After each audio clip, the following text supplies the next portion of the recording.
gravação. Olha lá, gravação tá indo.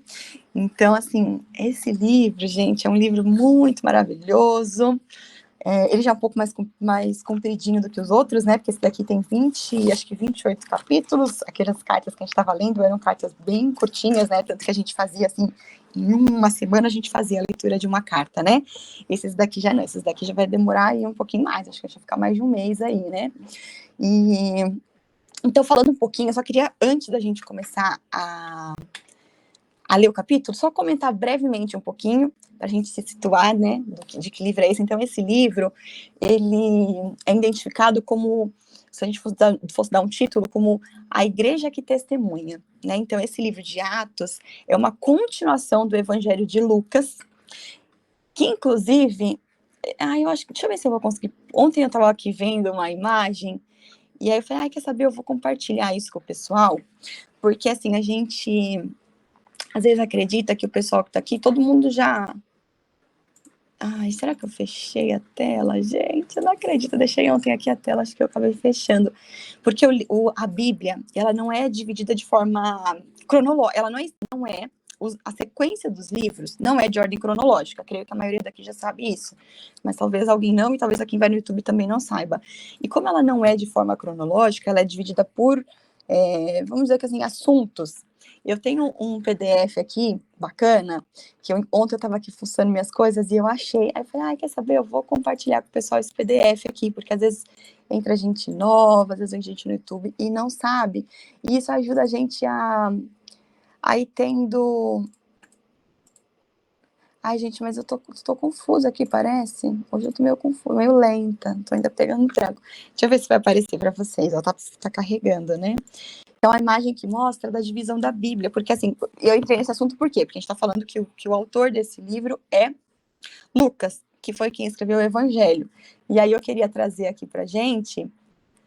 não tá abrindo, tá tudo preto aí pra vocês, né? Tá preto só? Será que não vai dar certo hoje? Não tá dando. Eu vou continuar aqui falando, se carregar e abrir, depois eu mostro. Mas, então, retomando aqui. Então, a gente vê que quem é o autor é Lucas, e ele escreveu o Evangelho, e a gente vê que nós temos os 4 evangelhos, né? Até pra gente se situar aqui, para quem não sabe, tem Mateus, Marcos, Lucas e João. E a gente vê lá que a gente tem os 3 primeiros evangelhos, né? Mateus, Marcos, Lucas, que são os sinóticos, que a gente já comentou sobre isso um tempo atrás, porque eles têm uma visão meio que conjunta, né? Eles vão relatando lá a mesma história de forma muito semelhante. E já João, que já é diferente, que aí ele já não é considerado sinótico. E só para a gente se situar, Lucas, ele escreveu o Evangelho, e esse livro foi uma sequência. E Lucas, quando ele escreveu lá o Evangelho de Lucas, ele escreveu para quem? Para os gregos. Que uma coisa que eu não sabia, fiquei sabendo depois nesses estudos, é que cada evangelho, ele, apesar de trazer as mesmas, abordar praticamente as mesmas coisas, eles tiveram propósitos diferentes. Então, a gente vê que, por exemplo, Mateus, ele escreveu para os judeus. Então, você vê que em Mateus, ele tem lá toda uma forma de conduzir um pouquinho diferente, porque era para os judeus. E ele queria que eles crescem que Jesus, ele era o Messias prometido. Já Marcos não. Marcos já foi escrito para os romanos. Então, Marcos já traz uma coisa mais, uma praticidade, porque quando a gente lê o Mateus, a gente vê que ele traz lá no começo toda uma genealogia, tem acho que uma página falando ali só de a genealogia, né? Então, e aí você vê que já lá em Marcos já é um pouco mais prático, já é mais direto, porque foi para os romanos. Então, ele queria o quê? Mostrar Jesus como um rei e como um servo poderoso. Então, você vê que ele já vai direto para as parábolas, lá já traz uma outra dinâmica. E Lucas já foi para os gregos. Então, onde eu queria chegar aqui, na verdade, o principal aqui que eu queria falar era de Lucas. Que Lucas, ele foi escrito para os gregos. E, então, a gente vê ali que essa que é uma estrutura mais esquematizada, porque Lucas, ele era um historiador, que era onde eu queria chegar também. Lucas, ele era um historiador. Então, nesse evangelho de Lucas, ele tinha ali o objetivo de revelar Jesus como um homem perfeito. E esse era um ideal buscado pelos próprios gregos. Então, o que a gente vê aqui, né? Que Lucas escreveu primeiro o Evangelho, aí depois ele veio com Atos. E no primeiro capítulo, quando a gente for ler, a gente vai ver que foi escrito para Teófilo. E se tiver alguém aqui que sabe, assim, da história de Teófilo, quiser compartilhar algo, mas eu fui dar uma pesada e falei, quem é Teófilo, né? E Teófilo, então, a gente vê que ele escreveu tanto o Evangelho de Lucas para Teófilo, quanto a carta de Atos. E aí a gente vê algumas coisas que provavelmente ele foi alguém importante, né? Porque para o Lucas colocou ali no começo, provavelmente foi alguém importante. E só que eu vi algumas coisas na internet, não sei se vocês já ouviram falar sobre isso, mas que ele que talvez não fosse uma pessoa, que poderia ser só uma referência aos cristãos em geral. Por quê? Porque, assim, o nome Teófilo em grego, a palavra Theo é de Deus, né? Então significa querido Deus e amigo Deus. E aí, aí eu vi algumas teorias dizendo que, assim, que alguns acreditam que Teófilo foi um nome utilizado por Lucas para ocultar a verdadeira identidade do personagem. Alguns acreditam nisso, outros acreditam que possa ser uma referência aos cristãos em geral, né? Então, dizer ali que o Evangelho de Lucas e o livro de Atos teria sido escrito para todos os cristãos em geral, e essa teoria é baseada no nome dele, que vem do grego, Teófilos, que é de Deus e tudo mais. E aí tinha essas evidências aí, mas depois também eu vi lá o Lamartine falando,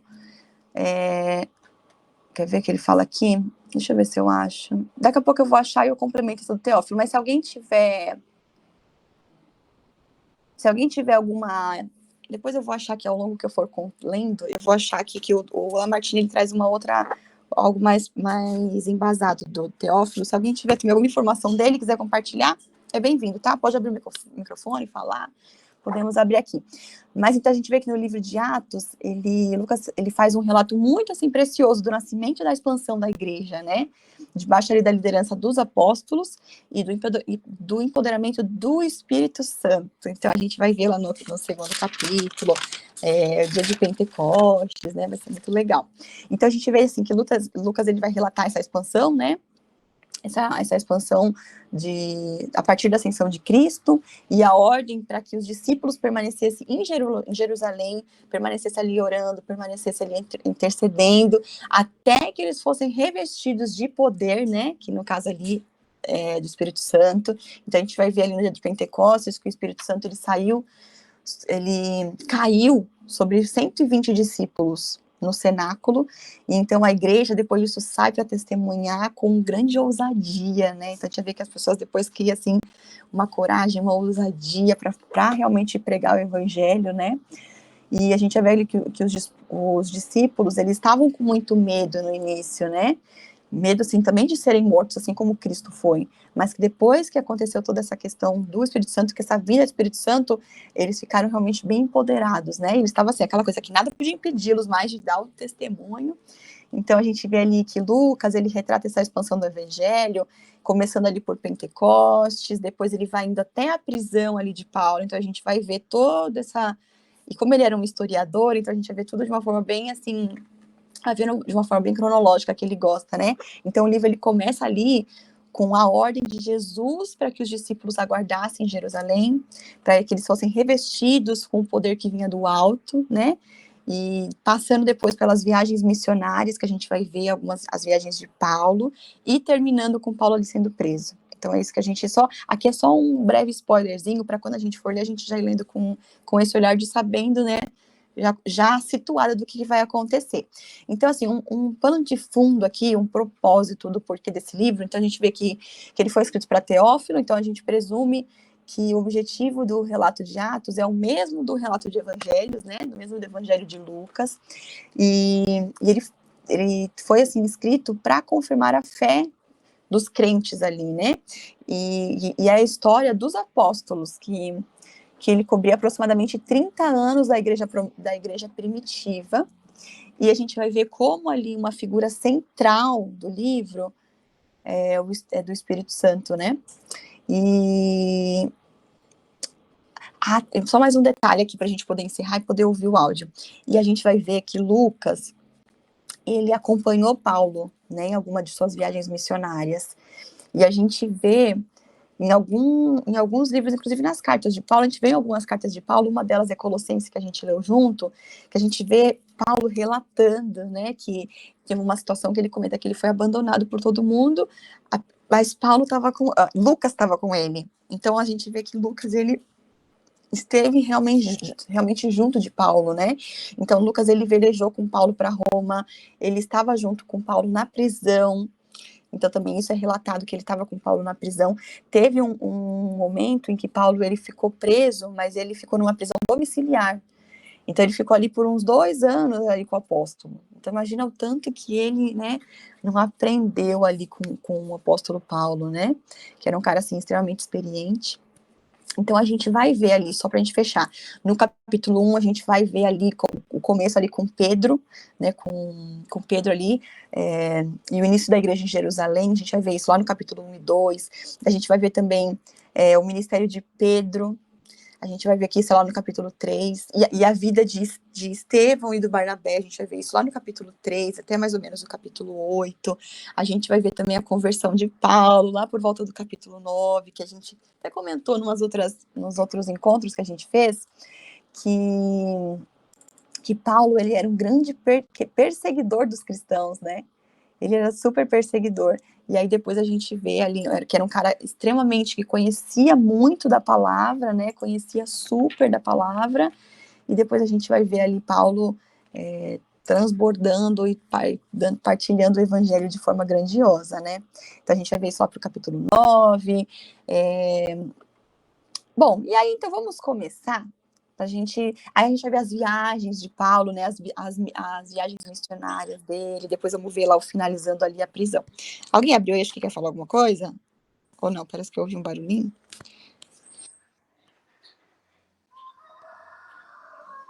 Ai, tava achando que alguém ia falar. Acho que a Rosa abriu. Rosa, você quer falar alguma coisinha? Ou foi só abriu aí sem querer? Você não pode falar, tá? Fica à vontade. E, gente, eu quero convidar vocês também quando vocês sentirem de compartilhar algo, concordar, discordar, tá? Abre o microfone.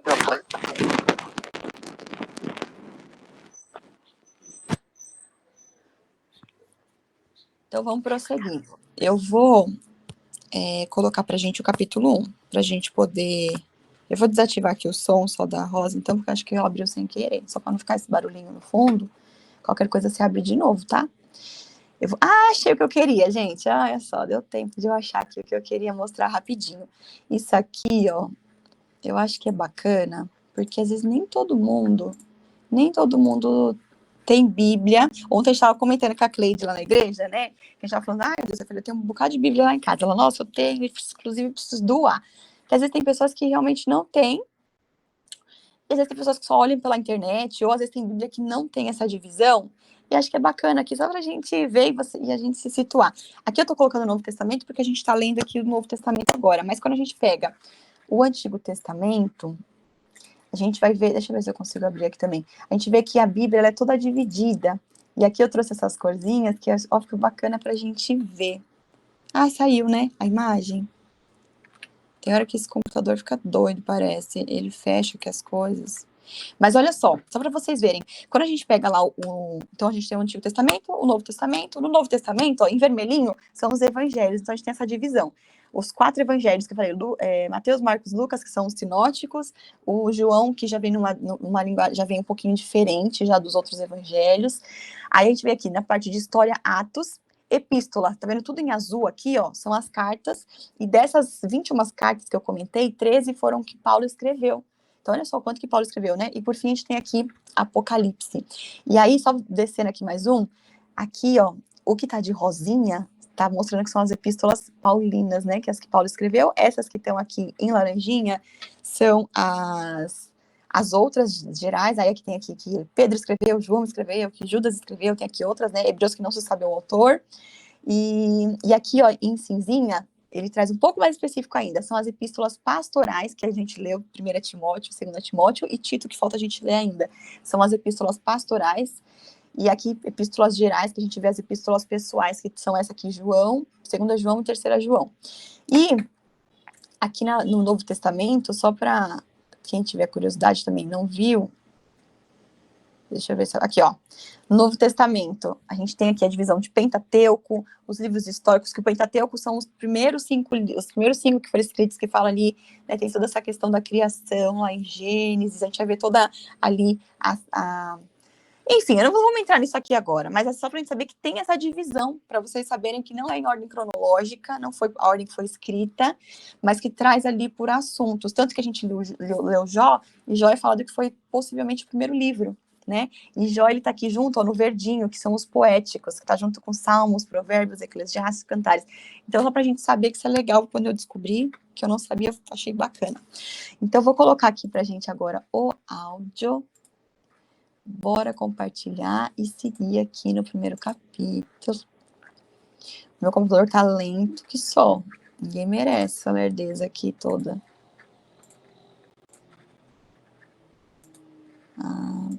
Acho que agora vai. Posso pôr alguém que fala alguma coisinha aí para complementar antes? Gente, se eu tiver alguma curiosidade desse livro de Atos, se tiver alguma curiosidade para falar, pode abrir aí e falar, tá? Então, vou pôr play. Vamos lá.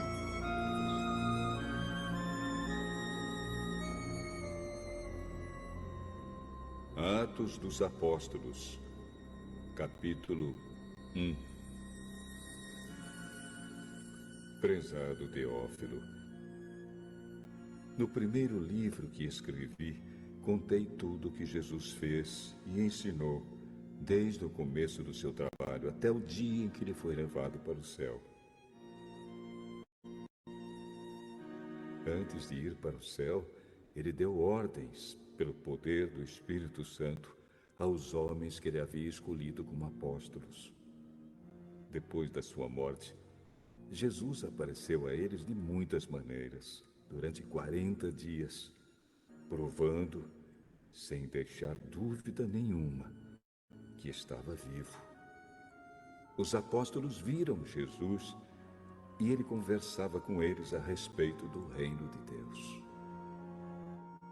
Um dia, quando estava com os apóstolos, Jesus deu esta ordem: fiquem em Jerusalém e esperem até que o Pai lhes dê o que prometeu, conforme eu disse a vocês. Pois, de fato, João batizou com água, mas daqui a poucos dias vocês serão batizados com o Espírito Santo. Certa vez, os apóstolos estavam reunidos com Jesus. Então lhe perguntaram: é agora que o Senhor vai devolver o reino para o povo de Israel? Não cabe a vocês saber a ocasião ou o dia que o Pai marcou com a sua própria autoridade. Porém, quando o Espírito Santo descer sobre vocês, vocês receberão poder e serão minhas testemunhas em Jerusalém, em toda a Judéia e Samaria e até nos lugares mais distantes da terra. Depois de ter dito isso,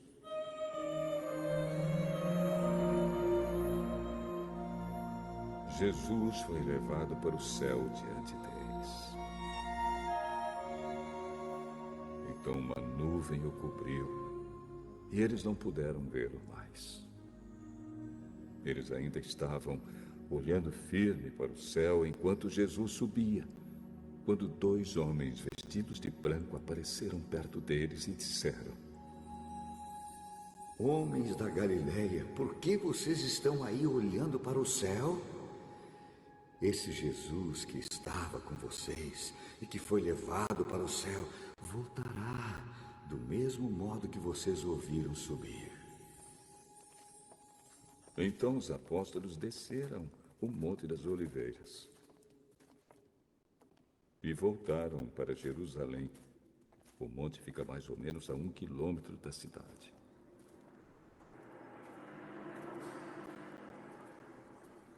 Quando chegaram à cidade, eles foram até a sala onde estavam hospedados, a qual ficava no andar de cima da casa. Os apóstolos eram estes: Pedro, João, Tiago, André, Filipe, Tomé, Bartolomeu, Mateus, Tiago, filho de Alfeu Simão, o nacionalista, e Judas, filho de Tiago. Eles sempre se reuniam todos juntos para orar com as mulheres, a mãe de Jesus e os irmãos dele. Num desses dias de reunião, estavam presentes mais ou menos 120 seguidores de Jesus. Nessa reunião, Pedro se levantou e disse: Meus irmãos, tinha de acontecer aquilo que o Espírito Santo, por meio de Davi, disse nas Escrituras Sagradas a respeito de Judas, que foi o guia daqueles que prenderam Jesus. Judas era do nosso grupo e foi escolhido para tomar parte no nosso trabalho. Com o dinheiro que tinha recebido pelo seu crime, Judas comprou um terreno. Nesse terreno ele caiu e se arrebentou, e os seus intestinos se esparramaram. Todos os moradores de Jerusalém ficaram sabendo disso. Por isso deram àquele terreno o nome de Acéldama, que na língua deles quer dizer campo de sangue. Pedro continuou: Isto é o que está escrito no livro dos Salmos, que a casa dele fique abandonada e ninguém mais more nela. E também diz que outra pessoa faça o trabalho que ele fazia. Portanto, precisamos escolher outro homem para pertencer ao nosso grupo e ser testemunha junto conosco da ressurreição do Senhor Jesus. Deve ser um daqueles que nos acompanharam durante o tempo em que o Senhor Jesus andou entre nós, desde que foi batizado por João até o dia em que foi levado para o céu. E foram apresentados 2 homens, José, chamado Barsabás, que tinha o apelido de Justo, e Matias. Em seguida oraram, dizendo: Senhor, tu conheces o coração de todos. Mostra agora qual dos 2 escolhesses para trabalhar conosco como apóstolo. Pois Judas abandonou este trabalho e foi para o lugar que ele merecia. Depois fizeram um sorteio para escolher um dos 2. O nome sorteado foi o de Matias, que se juntou ao grupo dos 11 apóstolos.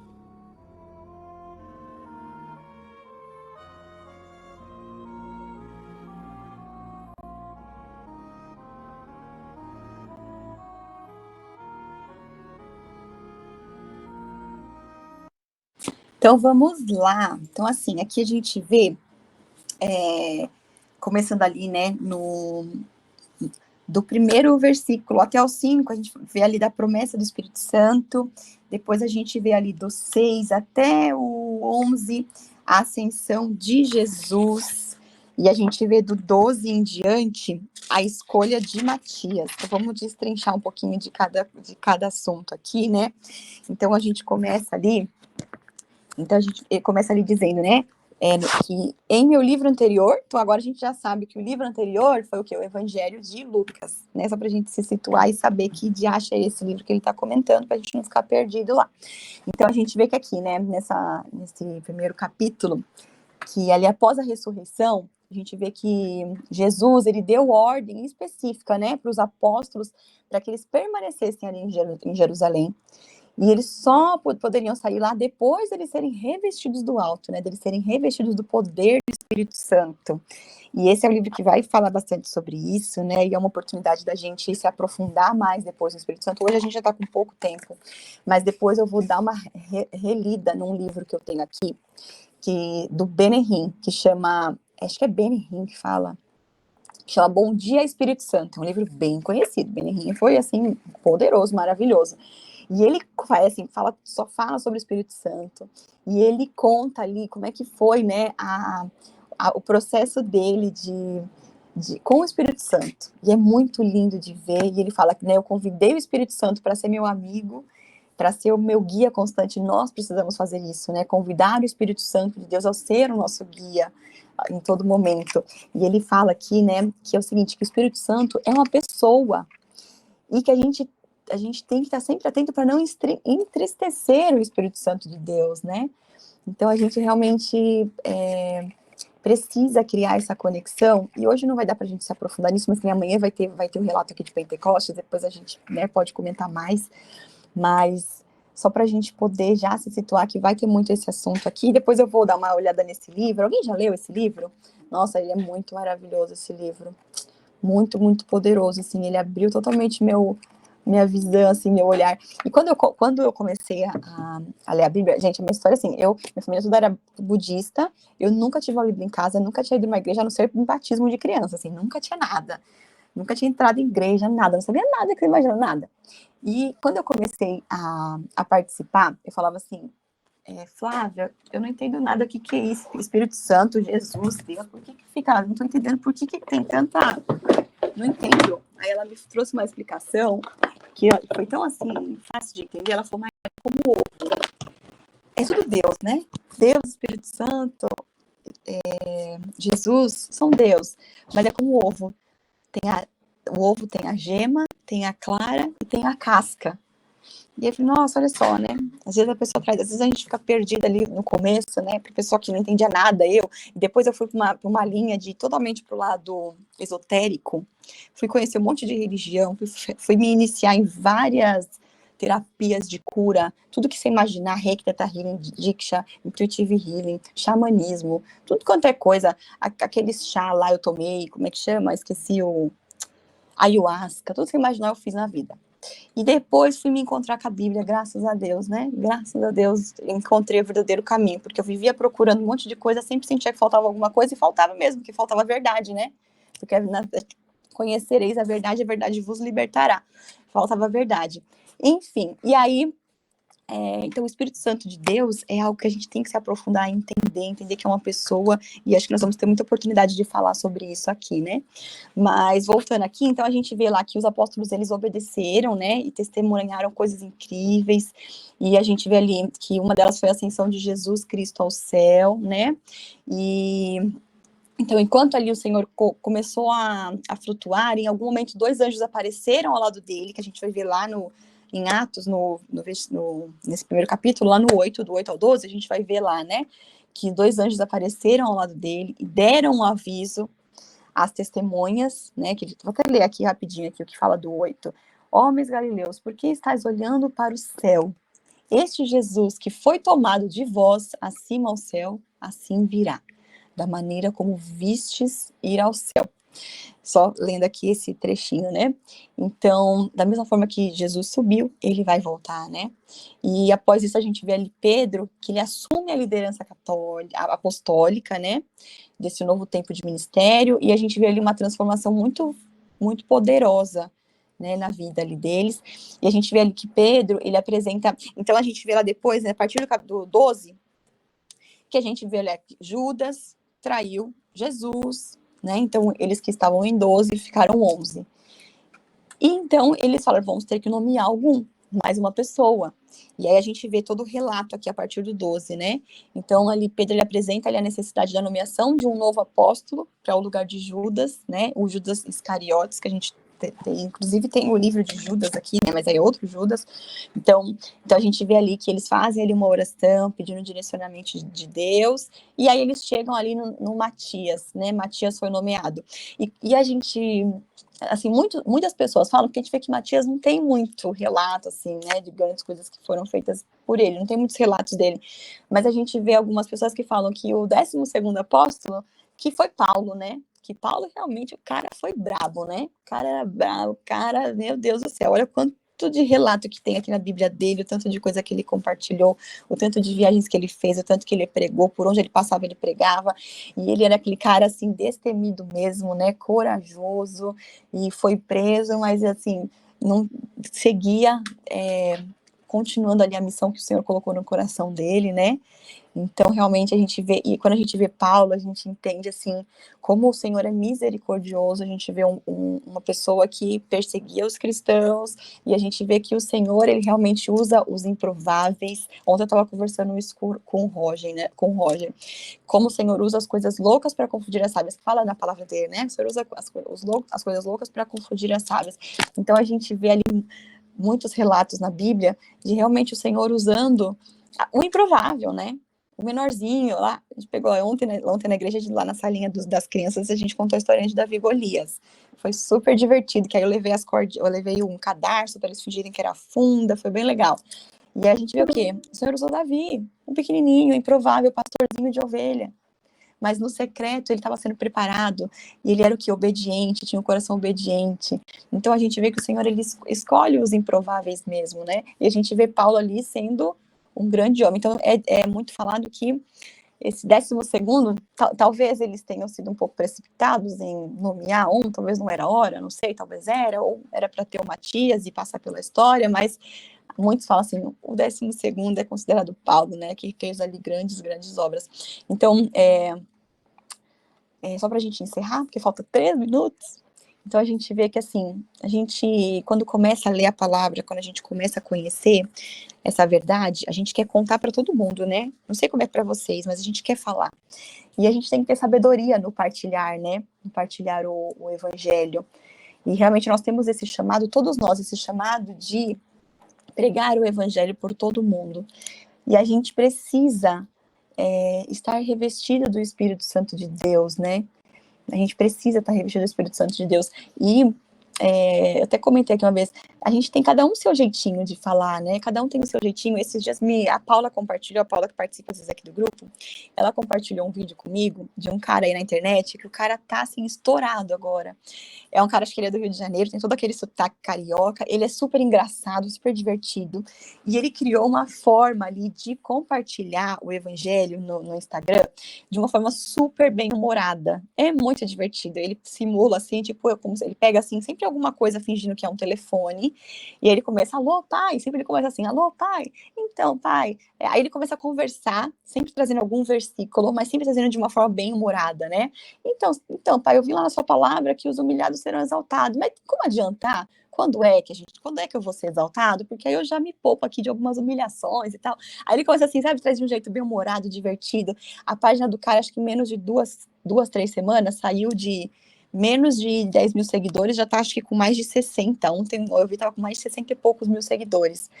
Então, assim, realmente cada um tem o seu jeitinho de pregar o evangelho, a gente tem que pedir essa sabedoria, porque por vezes a gente, quando começa a conhecer assim, logo de cara, a gente quer sair falando para todo mundo, às vezes a gente fala de um jeito que, ao invés de aproximar, a gente afasta, a gente tem que tomar cuidado pra gente não estar sendo religioso, né, por vezes eu me peguei até religiosa, falei, ih, Mayara, credo, sai fora.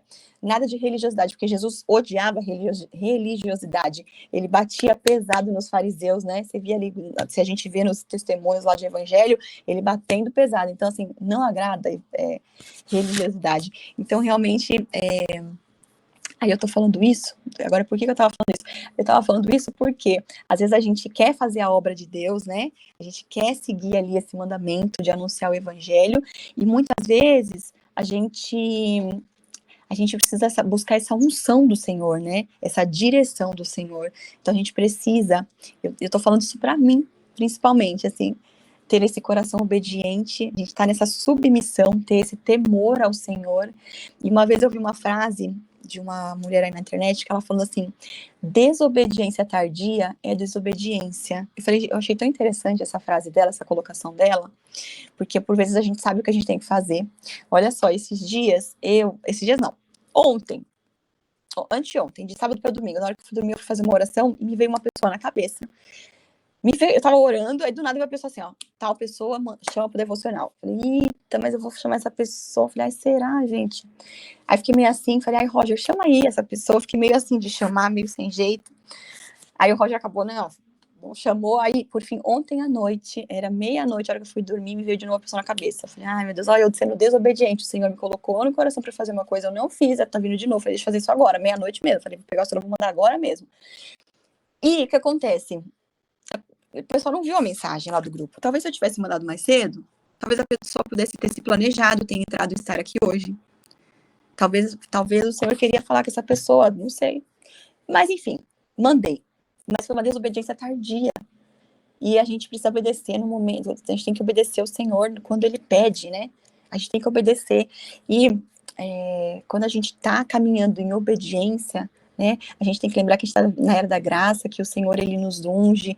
E a gente precisa realmente se revestir e a gente seguir, estar em obediência para a gente não sair do favor, né, do Senhor, porque a gente pode fazer as coisas pela força do nosso braço. Eu venho percebendo isso muito na minha vida.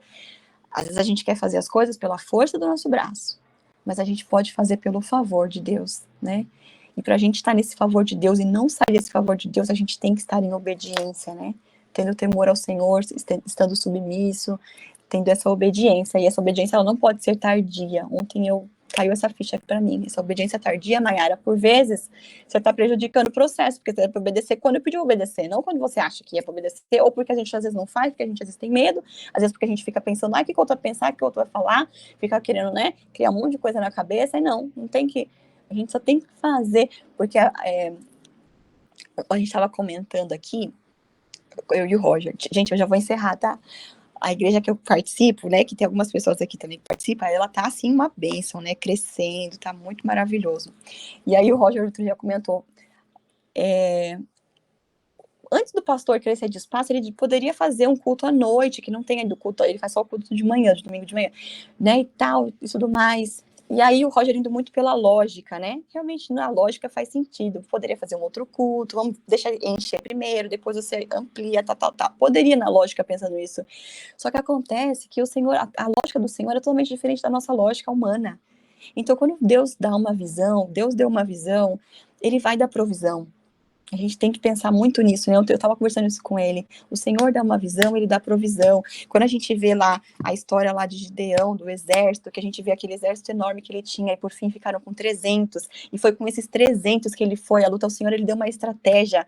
E se você fosse pensar na lógica, você fala, pelo amor de Deus, não tem lógica nenhuma, o que eu vou fazer? Eu com 300, você vai pedir para ir lá e ser morto. Só que o Senhor, Ele tem uma estratégia, e a estratégia do Senhor, ela não é a lógica nossa humana. Então, assim, isso me veio muito ontem em conversa aqui com o Roger, que a gente precisa ter essa obediência, não pode ser tardia, e para a gente não sair do favor do Senhor, e as coisas que Ele pede, por vezes, não tem lógica nenhuma, mas é assim que Ele trabalha. E a gente que lute, a gente que se adapte aí, meu bem, a gente que... Então, é isso, gente. Queria compartilhar isso com vocês no dia de hoje. Se alguém quiser compartilhar algo, esse livro é um livro que vai falar muito do Espírito Santo de Deus, que a gente possa estar realmente, tendo proximidade, realmente fazendo tudo que a gente esteja sempre atento para a gente não desagradar realmente ao Espírito Santo, porque é uma pessoa, para não desagradá-lo, para não afastá-lo. E a gente sempre pedir, né, essa presa. Até uma música que eu gosto, que ela começa assim, bom dia, Espírito Santo, o que vamos fazer juntos hoje? Então, que a gente tenha, né, esse momento, assim, de manhã, acordou e já começar agradecendo, a gente sempre ter um coração muito grato pelo que a gente está vivendo, muita gratidão por tudo, honrar o pouco, porque quando a gente honra o pouco, sobre o muito seremos colocados, e sempre, assim, Jesus falou que faríamos obras maiores, né? Mas para a gente fazer obras maiores, a gente precisa sair da zona de conforto. A gente precisa, de uma certa forma, ter uma certa... Qual vai ser a palavra que eu vou usar? Não sei se a palavra seria insatisfação. Não é satisfação, mas a gente precisa estar incomodado de não querer estar no mesmo lugar que a gente está. Eu fiquei pensando aqui ontem a gente e o Roger conversando, de que, assim, como que a gente vai fazer obras maiores nessa lerdeza que estamos aqui, falando por mim, tá, gente? Não sei vocês. Nessa lerdeza aqui. E, Mayara, pelo amor de Deus, vamos lá, 2024, vamos ser mais, assim, agitar, entendeu? Temos um espírito, uma alma e um corpo. Acordar, vamos fortalecer o nosso espírito, alimentar o nosso espírito, para que a gente, quando está com o espírito, né, a gente se conecta com o Senhor, alimenta o nosso espírito, a nossa alma vai sendo curada, o nosso corpo vai sendo curado. Vamos fazer exercício físico, vamos nos alimentar bem, porque é o templo do Senhor, temos que cuidar disso aqui. Tô aqui lerda, cadê que não faço exercício? Preciso fazer exercício. E falo, preciso cuidar desse templo que o Senhor, né, me deu. Então, realmente, que a gente possa estar sempre com o coração grato, mas ao mesmo tempo sempre em busca de algo novo, sempre com uma certa querendo sair da zona de conforto, uma certa, não sei se a palavra adequada seria insatisfação, mas uma certa, vamos usar essa palavra assim, uma certa insatisfação no sentido de que assim, o que eu tô vivendo agora já é muito poderoso, o Senhor é muito maravilhoso na minha vida, glória a Deus por isso, mas preciso viver mais, e esse precisar viver mais tem muita conexão com a obediência nossa, né, e o Espírito Santo de Deus é a chave também, né, porque o Espírito Santo de Deus é quem vai nos lapidando. Então, quando Jesus morreu por nós e subiu, né, novamente, ele deixou aqui com a gente o Espírito Santo de Deus. E o Espírito Santo de Deus é o nosso parceiro, nosso professor, nosso consolador quando a gente precisa, né, é realmente o nosso parceiro por todas as horas. E é ele que nos lapida, que nos transforma, é ele que vai... Nossa, é muito maravilhoso, né? Tantas coisas que eu fazia antigamente que hoje não faz sentido nenhum, não consigo fazer, ambientes que eu frequentava que não dá mais, sabe? A gente vai percebendo um incômodo, né? Então, assim, por vezes, a palavra muitas vezes traz correção pra gente, a gente vê aqui a palavra, ela também, ela nos disciplina, o Senhor nos disciplina, né? Assim como o pai ou a mãe disciplinam os seus filhos, o nosso Deus também nos disciplina, mas o Espírito Santo de Deus, ele vai nos constrangendo com algumas coisas, né? Se vocês sentem isso, se alguém quiser abrir o microfone rapidinho pra gente fechar, né, gente? Meu Deus, já estamos passando demais. Quiser fechar com oração, se alguém quiser compartilhar alguma experiência com o Espírito Santo. Tem alguém aqui que não é alguém que não é batizado no Espírito Santo, né? Que a gente muito se fala assim, né, do batismo nas águas, a gente teve lá na igreja no fim do ano, foi tão lindo, né? Mas tem alguém que não é batizado no Espírito Santo? Tem alguém que tem alguma experiência que quer compartilhar? Se alguém quiser falar algo aí, abrir e falar, e depois a gente encerrar com oração.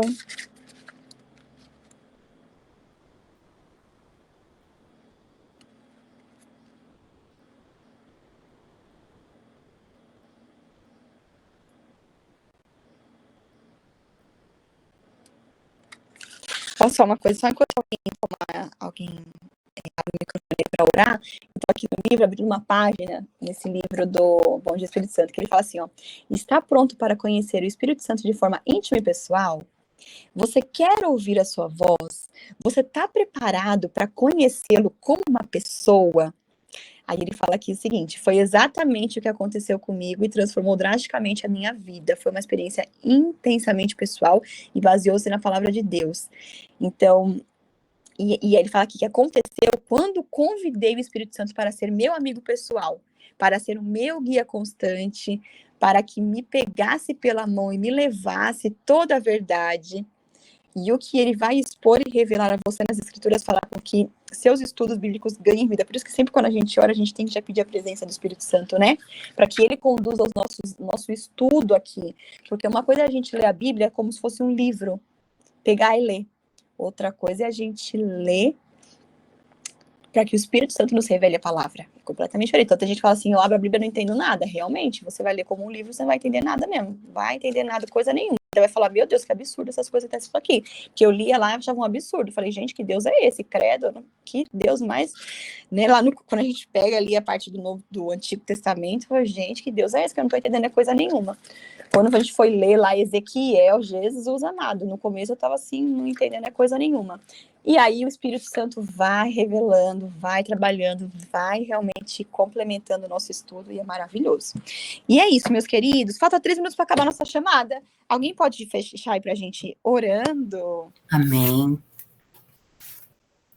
Pai, muito obrigada, Senhor, pela tua palavra, obrigada pelo teu ensinamento, obrigada, Espírito Santo, que fala conosco nas mínimas coisas. Senhor, que a cada dia nós venhamos dar ouvidos à tua voz e nós venhamos praticar o que temos aprendido, Senhor. Muito obrigada, Deus, por este grupo, por esta equipe. Obrigada, Senhor, por cada devocional. Dirige-nos, Senhor, neste ano, para que a cada dia, a cada instante, nós venhamos aprender mais de Ti. E que, Senhor, a tua palavra, que é boa, perfeita e agradável, venha fazer morada em nós, Pai. Que durante todo o dia nós venhamos meditar, o meditar do nosso coração, Senhor, as palavras da nossa boca sejam para te agradar. Obrigada, Senhor, porque a cada dia nós aprendemos mais uns com os outros. Guarda e livra, Senhor, a família de cada um. Senhor, livra-nos, ó Pai, de dores físicas. Traga a tua cura, traga a tua libertação. Libertação através da tua palavra, no espírito, na alma, no nosso corpo. Traga cura, Senhor, nós te pedimos. Vem, Espírito Santo, e completa a tua obra. Obrigada pela leitura aqui dos primeiros capítulos de Atos, primeiro capítulo. Obrigada, Senhor, e fale conosco. Nós te pedimos essas coisas, te agradecemos porque o Senhor é bom, o Senhor é o nosso Pai que cuida de nós e nos orienta, e que nós venhamos ser obedientes, Senhor. Que dentro do nosso coração habite a obediência, que nós venhamos te agradar, Pai, sendo filhos obedientes, sendo filhos que alegram o teu coração. Ó, Pai, muito obrigada, muito obrigada. Amém. Amém. Eu acho que vai fechar sozinha aqui a chamada. Amém, gente. Que tenha um dia muito abençoado. Todos. Grande beijo.